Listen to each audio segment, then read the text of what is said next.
Welcome to KRR kitchen. இன்றைக்கி நம்ம நல்ல மொறுமொறுப்பான கிறிஸ்பியாக ஒரு சூப்பரான கீரை வடை எப்படி செய்கிறதுன்னு தான் பார்க்க போகிறோம். இந்த கீரை வடை டேஸ்ட்டு ரொம்பவே அருமையாக இருக்கும். வாங்க எப்படி செய்கிறதுன்னு நம்ம வீடியோக்குள்ளே போய் பார்ப்போம். அதுக்கு முன்னாடி நம்ம சேனலை இப்போ தான் ஃபஸ்ட் டைம் பார்க்குறீங்கன்னா சப்ஸ்கிரைப் பண்ணி வச்சுக்கோங்க. கூடவே பெல் சிம்பல் ப்ரெஸ் பண்ணி ஆளுங்கிற ஆப்ஷனையும் ப்ரெஸ் பண்ணி வச்சுக்கோங்க.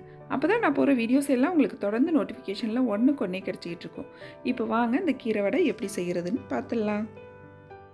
இப்போ வடை செய்ய போகிறதுக்கு முன்னாடி எண்ணெயை காய வச்சுருவோம். எண்ணெய் காயறதுக்குள்ளே நம்ம வடைக்கு ரெடி பண்ணிடலாம். இப்போ எண்ணெய் காஞ்சிக்கிட்டு இருக்கட்டும். இன்றைக்கி நான் வடை செய்கிறதுக்கு கடலைப்பருப்பு ஒரு 200 கிராம் எடுத்து நல்லா ஒரு 2 மணி நேரமாக ஊற வச்சு வச்சுருக்கேன். இப்போ தண்ணிலாம் இல்லாமல் இதை வடிகட்டி எடுத்துக்குவோம். கொஞ்சம் கூட தண்ணி இல்லாமல் பார்த்துக்குங்க, அப்போ தான் நல்லா வடை கிறிஸ்பியாக இருக்கும். இப்போ இந்த பருப்பை மிக்ஸி ஜாரில் சேர்த்து அரைக்கணும். அதுக்கு முன்னாடி இதில் ஒரு 5 வரமிளகாய், ஒரு 6-7 பூண்டு பல், 1 டீஸ்பூன் அளவுக்கு சோம்பு சேர்த்து நம்ம ஊற வச்சு வச்சுருக்க பருப்பை இதில் சேர்த்து கொஞ்சம் கொரப்பாக அரைச்சி எடுத்துகிட்டு வாங்க. நைஸாக அரைச்சிடக்கூடாது, கொரப்பாக அரைச்சி எடுத்துக்கிறேன். 1-2 இருக்கிற மாதிரி அரைச்சி எடுத்துக்கங்க. இப்போ மீதம் இருக்கிற பருப்பையும் இதே போல் நம்ம கொரப்பாகவே அரைச்சி எடுத்துக்குவோம். அதுக்கிடையில் ஒரு கை கடலைப்பருப்பை சும்மாவே அள்ளி போட்டுருங்க. நல்லா அந்த வடையோட அந்த முழுசாக இருக்கிற பருப்பை சேர்த்து சாப்பிட்றப்ப ரொம்பவே நல்லாயிருக்கும். இப்போ மீதம் இருக்கிற பருப்பையும் இது போல் நல்லா 1-2 இருக்கிற மாதிரி கொரப்பாக அரைச்சி எடுத்துக்கிட்டேன். இதில் இப்போ இன்றைக்கி ஒரு பெரிய வெங்காயத்தை நல்லா ஃபைன் சாப் பண்ணி சேர்த்துருக்கேன். வெங்காயம் சேர்த்ததுக்கப்புறம் இதில் தேவையான அளவு உப்பு சேர்த்துக்குங்க. உப்பு சேர்த்துட்டு கொஞ்சமாக பெருங்காயத்தூள் சேர்த்துக்குவோம். அப்புறம் நம்ம நறுக்கி வச்சுருக்க கீரையை சேர்த்துக்குவோம். கீரையை வந்து நல்லா அலசிட்டு அதுக்கப்புறம் கட் பண்ணுங்கள். கட் பண்ணிவிட்டு அலசாதீங்க.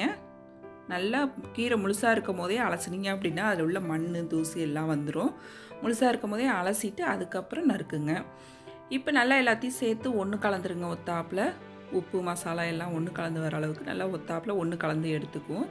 இப்போ நமக்கு மாவு ரெடி ஆகிடுச்சு. நமக்கு எந்த அளவுக்கு வடை தேவையோ அந்த அளவுக்கு உருண்டை பிடிச்சி நல்லா கையில் உள்ளங்கையில் வச்சு அமுக்கணும். அப்படின்னாக்கா வடை நல்லா இந்த சைஸுக்கு வந்துடும். இது போல் அமுக்கி எடுத்துக்குங்க. முடிஞ்ச வரைக்கும் கொஞ்சம் மெல்லிஸாக இருக்கிற மாதிரி பார்த்துக்குங்க. ரொம்ப மொத்தமாக தட்டிட வேணாம். கொஞ்சம் மெல்லிஸாக இருந்துச்சு அப்படின்னாக்கா நல்லா கிறிஸ்பியாக இருக்கும் சாப்பிட்றப்ப மொறுமொறுப்பாக. இப்போ இது போல் தட்டி எண்ணெயில் பொரித்து எடுத்துக்குவோம். எண்ணெயும் பார்த்திங்கன்னா நல்லா சூடாக இருக்கணும் வடை பொரித்து எடுக்கிறதுக்கு. இப்போ நல்லா ஒரு பக்கம் வெந்ததுக்கு அப்புறம் திருப்பி போட்டுருங்க. திருப்பி போட்டு ஒரு 2 செகண்ட் கழித்து இன்னொரு 2 செகண்ட் அடுப்பை சிம்மில் வச்சு வேக வைங்க. இந்த வடையை திருப்பி போட்டதுக்கு அப்புறம் 2 செகண்ட் சிம்மில் வச்சுக்குங்க. அப்படி வேக வச்சு எடுக்கும் போது உள்ளேயும் நல்லா வெந்து உள் வரைக்கும் நல்லா கிறிஸ்பியாகவே இருக்கும் வடை நமக்கு. இப்போ பாருங்கள் நல்லா மொறுமொறுப்பாக வெந்து ரெடி ஆகிடுச்சு நம்மளோட கீரை வடை. கொஞ்சம் கூட எண்ணெய் குடிக்காது, ரொம்பவே அருமையாக இருக்கும் இந்த வடை. இப்போ நம்மளோட கீரை வடை ரெடி ஆகிடுச்சு. மீதம் இருக்கிற எல்லா மாவையும் இதே போல் நான் செஞ்சு எடுத்துக்கிறேன்.